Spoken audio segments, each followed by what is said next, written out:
Hi there, I am Takesha Lucky. I am the caseworker who conducted this case, ID number 01321-30137.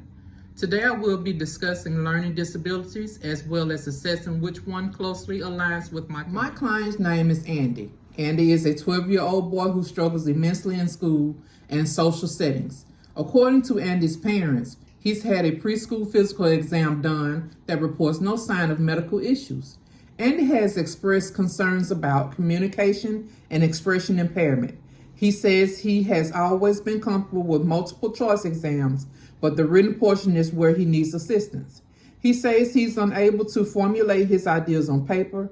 He also discloses trouble verbally expressing himself during presentations.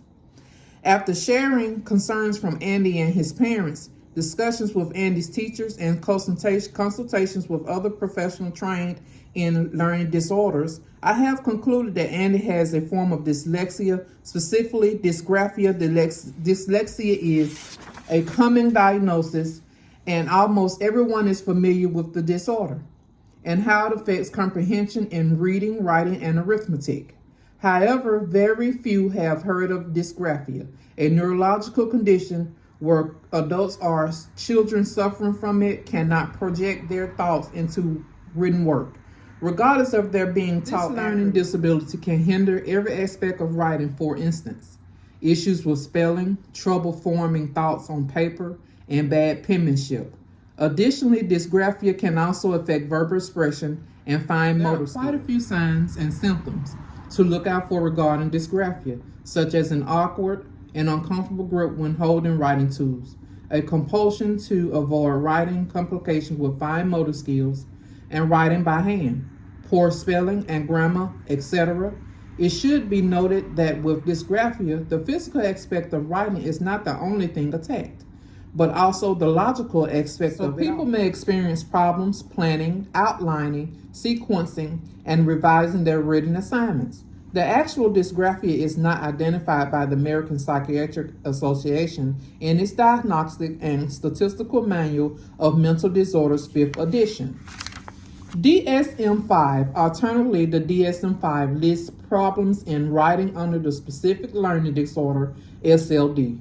Diagnosis category, all in all, it includes SLD with impairments in written expression, which closely aligns with the overall idea of the severity of dysgraphia can vary from mild to severe, depending on the type, cause, and symptoms of condition.